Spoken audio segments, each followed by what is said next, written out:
If you've heard my story of how I got into video games, you know it dates all the way back to the wee age of 2. I have 2 older brothers. Naturally, they gravitated towards the world of video gaming, at the time us having a Sega Genesis, which I remember very little about. My memories truly began at the age of 3 when we acquired one of my favorite gaming systems to date, the N64, and started collecting all of the wonderful games it released. Weird little ones like Wave Race, Diddy Kong Racing, Silicon Valley, Glover, NASCAR, even with like that big steering wheel thing. I couldn't play it well, but it was fun to play with, which explains why I really liked the motion controls of Mario Kart Wii. And of course, bigger releases like Donkey Kong 64, Mario 64, Mario Kart 64, the Mario Party games, Majora's Mask, and the 2 that left the biggest impression on me, Ocarina of Time and Banjo-Kazooie. And you know what? It is about darn time that I finally make a video dedicated to the beloved Bear and Bird duo. So here we are, ranking the worlds of arguably the best platformer collectathon game in order from least to greatest.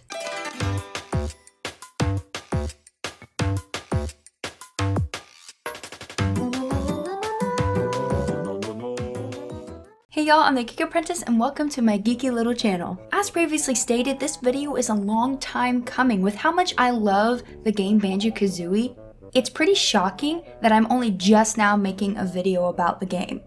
I mean, I've been putting videos on this channel since 2018.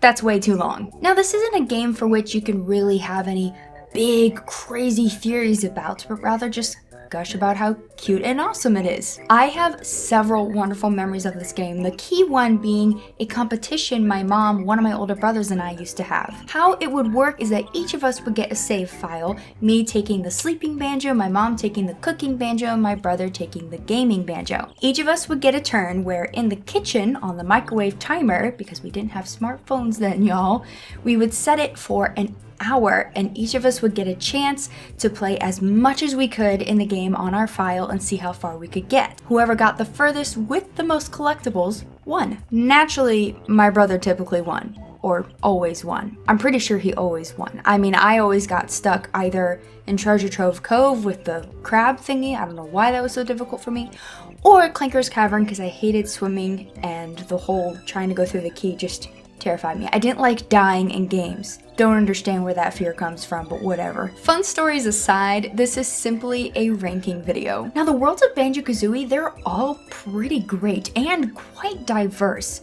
So I think it's safe to say that this was one of my toughest ranking videos yet. Just wait till I get to a video about the music. I didn't really have a system other than aesthetics, music, and my own personal enjoyment. What can I say? It's opinions. So here they are.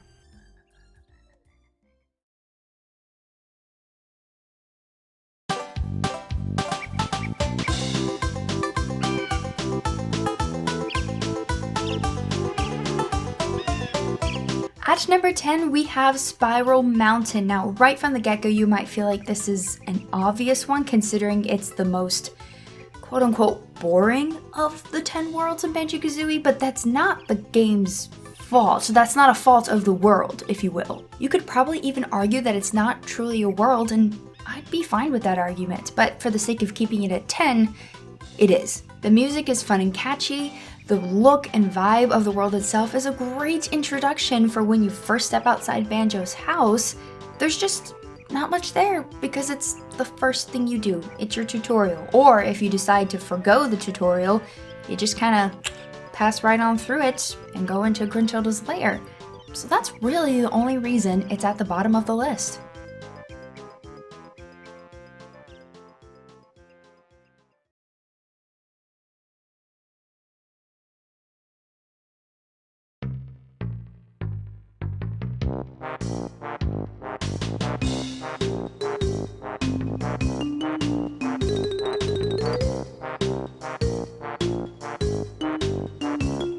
Number 9 is Clanker's Cavern, and this is based purely on childhood nostalgic tragic bias. Today, I don't have as much of a problem with that. I mean, it's the 3rd/4th world. It's pretty easy. You just have to be able to get through that key thing and you're fine. The music track played is perfect for the world. The whole aesthetic of it really fits what they were going for, at least I think so. I just don't enjoy playing it because it looks dirty, I guess. Even though that's the idea, it's a garbage shark for crying out loud. And I do have a good memory with this one. If you recall in a different video, my brother somehow managed to get 109 notes on this level. Don't know how that happened, but just based on my childhood interactions with it, I never liked playing this world. And that's why it's so low.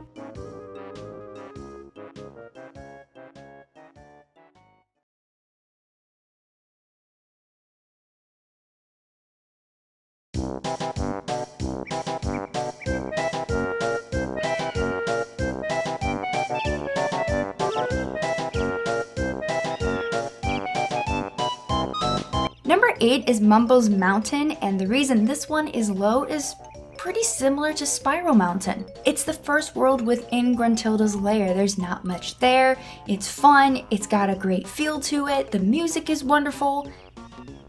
There's just not much to do. But it is your first interaction with the sorcerer Mumbo, turning you into a little ant, so that leaves it one step above Clinker's Cavern for me. And even though it is your first world in Gruntilda's lair, there is some thinking that you have to do, like if you become the ant first and then go outside of the world to get that puzzle piece, well then you have to recollect everything because it doesn't stack. You know, I like that the Xbox fixed that, but I'll never play it on the Xbox. But anyway, you have to have some strategic thinking even in the first world, so that's nice. Nonetheless, not much to it, but I like it more than Clinker's Cavern, hence being number 8.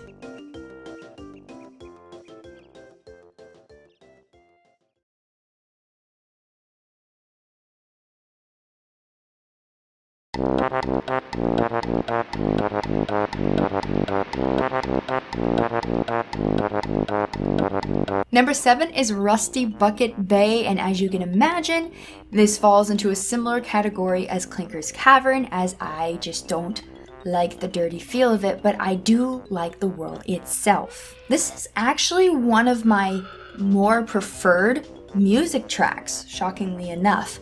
And there's actually this symphony orchestra that I will put the name of here or in the description, that their rendition of Rusty Bucket Bay's theme is so cool sounding. I love it. The most tragic part of this world is that I have never once freed the dolphin. It's just too much effort, poison water, just my mom and I always avoided it because we were bad at swimming, so we just had to pretend it wasn't there. But I have been known to be able to imitate that sound that those weird monster sailors make. I am not going to even attempt it here, but I was able to do it a couple times in front of my mom and brother, and it's sadly hilarious how accurate it sounded.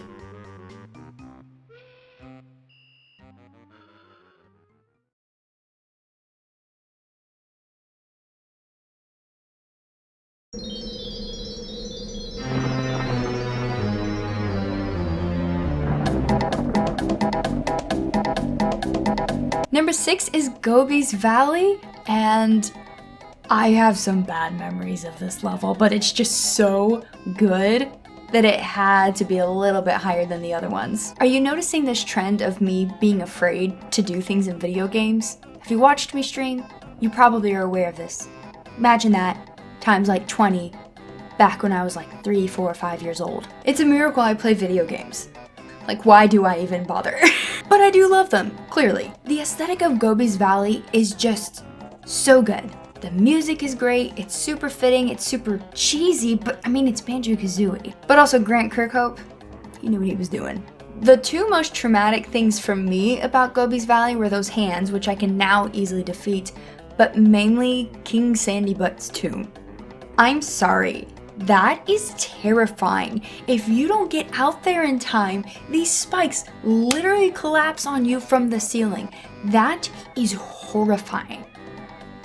Who came up with that? But overall, lots of great puzzles, lots to do in this world, great vibe, great music. Gobi's Valley is great. Also, it's kind of hilarious to shoot your blue eggs into that thing's nose. I can't do words apparently today. I mean, when you see him sneeze, there's just some satisfaction there. I'm one of those people that I feel very satisfied when I get a good sneeze. That's just me? Okay, I'm weird. We've acknowledged that.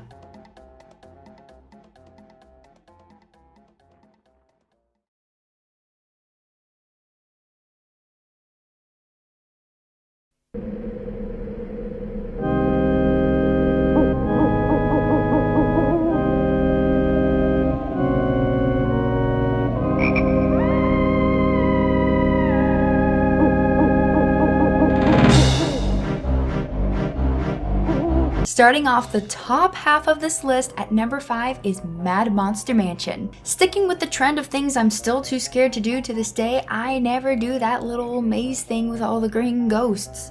I just don't.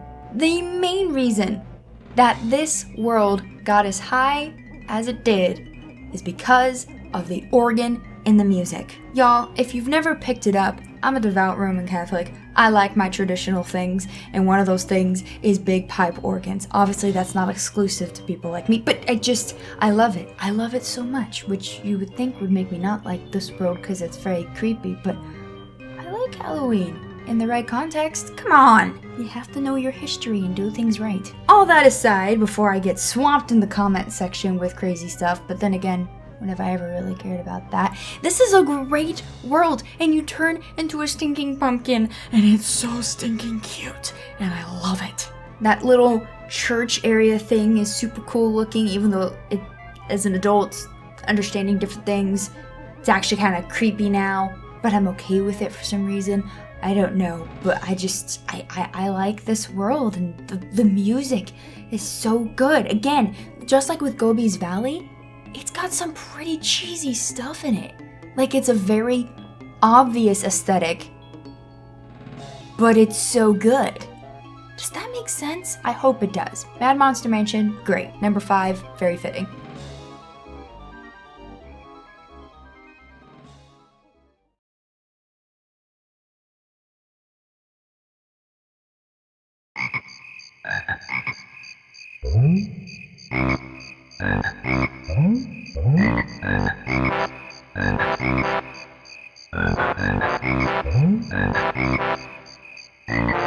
Number 4 on this list is Bubble Gloop Swamp, if for no other reason than the name.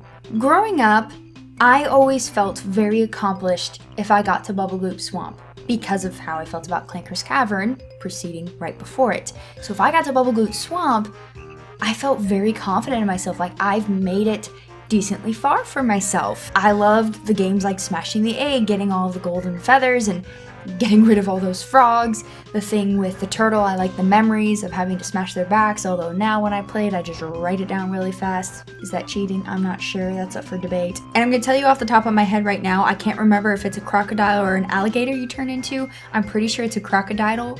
Crocodile. And y'all, I'm from Florida. I vibe with that. I've actually never seen an alligator out and about, but I know plenty of friends who have. Like, if you live on the water in any way, shape, or form, odds are you've had an alligator in your backyard.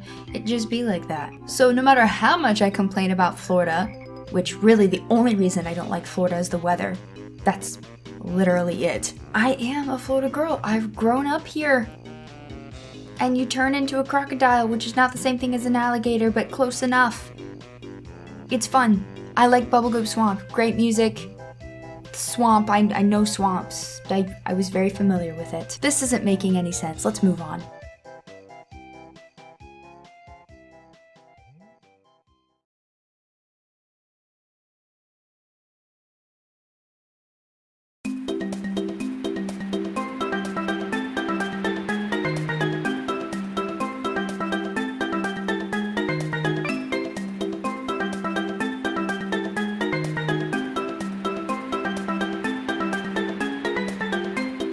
Number 3, I just decided to switch with my number 2, is Treasure Trove Cove. I'm not even kidding, I was looking at my list, Treasure Trove Cove was gonna be number 2, but then I saw what I had as number 3, and I just last minute had to flip it.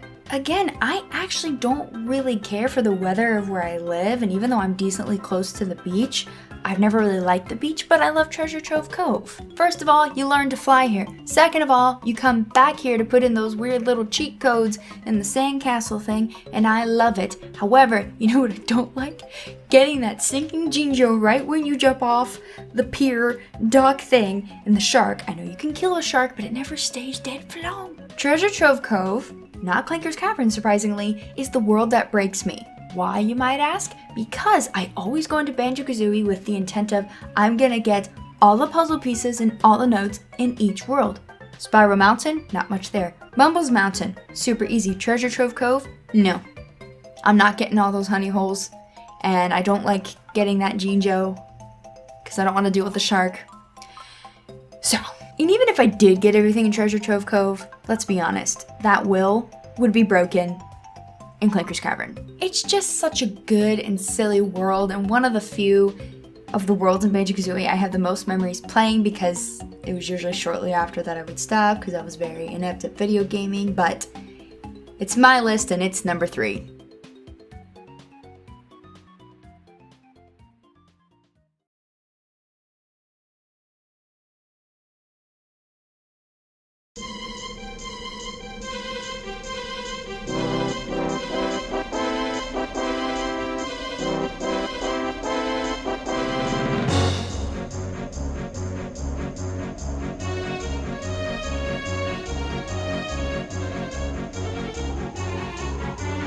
Starring at the number 2 spot is Freezeezy Peak. Y'all know me, I love the concept of getting all 4 seasons, because I don't get that here.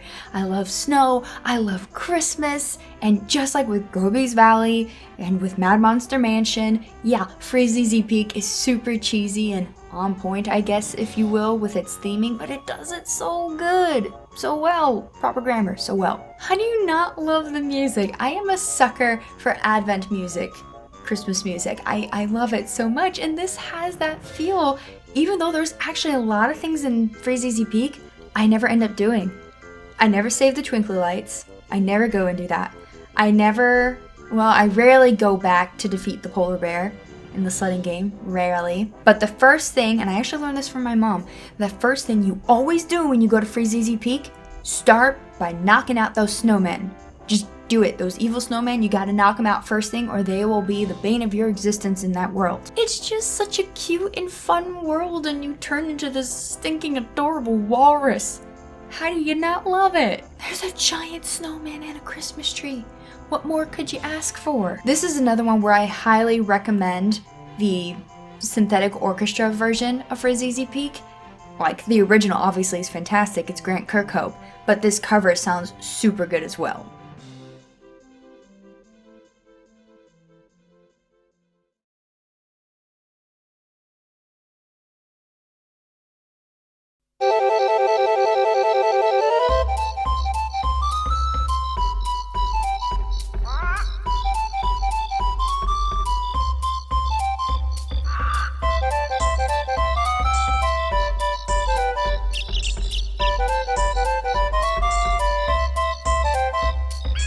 And last but not least, at the number 1 spot for my favorite world in Banjo-Kazooie is Click Clock Wood. All things considered, especially if you've made it this far in the video, it's kind of shocking that the final world would be my favorite world when I've rarely finished the game or even gotten that far into the game. What you have to understand is Click Clock Wood was the world that if my mom or one of my brothers got to that world, I would beg them for a chance to just play it on my own. I wouldn't want to do the worlds before and in between that I kind of stunk at, but I wanted to do Click Clock Wood. Remember what I said about Freezeezy Peak? I love snow and I love the idea of all 4 seasons. Click Clock Wood is essentially 4 seasons, 4 worlds in one. I just think this one was so artfully and masterfully done, and yet it's such a simple concept.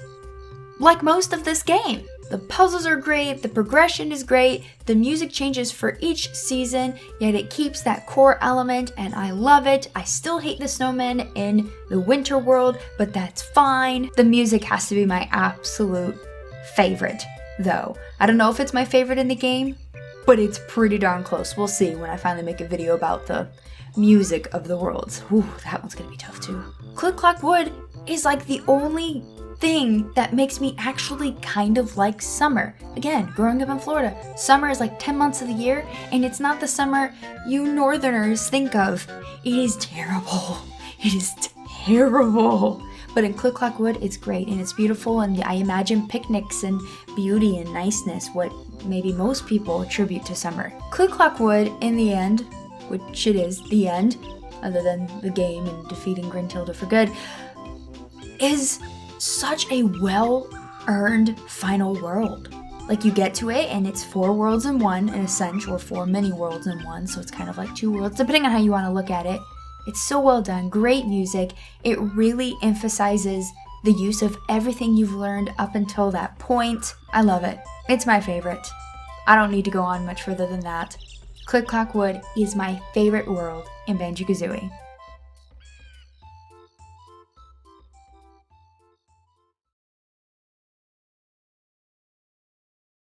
Thank you guys so much for watching this video. If you enjoyed it, please consider maybe joining the geekdom by subscribing and also commenting below which world is your favorite or least favorite or anything in between that. Have you even played Banjo-Kazooie? You really should. I highly recommend it, especially now that it's on the N64 online.